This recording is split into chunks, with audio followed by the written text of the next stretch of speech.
So Thursday's Daily Mail now, the transgender cyclist Emily Bridges has some choice words for Boris Johnson, Diane. Yes, so Emily Bridges says that she has received threats of violence after the PM made comments about trans rights in sports. So let's just hold your horses there. Hold your horses. It's wonderful that she's living up to the female stereotype of whining. Thanks.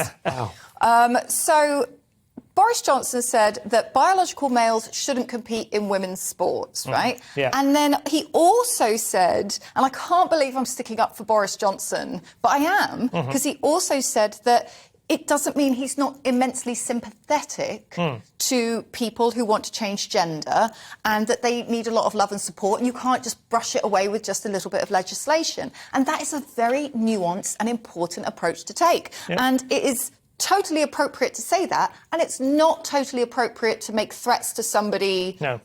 But I suppose what's the question is, well, we can obviously, I think, both agree on that, and I personally think Johnson handled that issue much better than Starmer and all the rest of them in the Labour Party. Yes. Who have absolutely confused people, and I think made Labour Party look, borderline unelectable until they get their heads around the truth of that. But the question is Emily Bridges right to essentially really quite blatantly blame Boris Johnson for arousing the ire of these online sort of hate campaigns that she claims to have been subjected to. And I am remaining sceptical about that because I'll be honest with you, I am online quite a lot and I see an overwhelming majority of the hatred and vitriol expressed by the trans rights activists towards the gender-critical community. It's all one-way traffic as far as I can see, and then it's very much the cry-bully stance. Yeah, go on. Oh, they're even attacking Owen Jones now. Well, I don't believe the claims. Because there was the claims that Boris's letterbox comments caused all this violence, which I didn't particularly believe that either. But I definitely don't believe this, because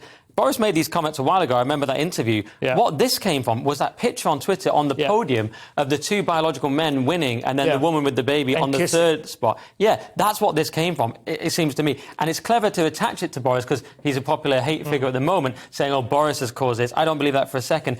It's also worth noting that Emily Bridges appeared in a men's race in February, which is one reason they're getting so much stick. But look, Sharon Davis did a poll the other day: should biological males be allowed to compete against biological females in sport? It's nearly 60,000 votes. 97% said no. So that's just popular sentiment. It's a very good example of what you were saying earlier about how polling can be used to distort public opinion. There were a lot of polls that came out at a certain point in which the general public seemed to sort of support trans rights, and then when it emerged how the questions had been phrased, you would go, well, yes, they're supporting their right to exist, but you're saying, are the biological males, should they be allowed to compete in women's sports? Suddenly public opinion was considerably more in favour of keeping them segregated. I think we're going to move to a point at some point where what you might now call men's sports is just open.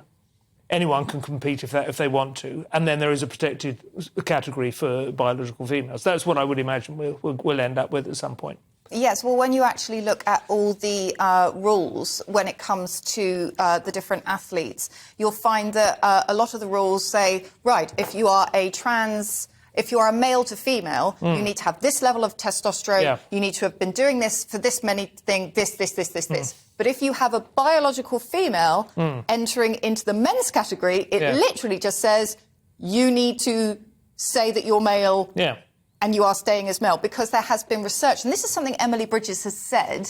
Emily Bridges claims that, all of the research that's been done previously has not been done on athletes. I don't have any competitive biological advantage. Absolute rubbish.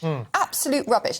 In the British Journal of Sports Medicine, Dr. Timothy Roberts brought out something in December 2020, and that is just one thing I'm citing. There's so many different things out there that prove that you do have an advantage if you've gone through male puberty. Yeah, and it's never going to be acceptable. Any amount of drugs taken to lower testosterone is not going to be acceptable. Apparently Bridges was in a tournament in February 2020, won gold in the points race and bronze in the team relay, so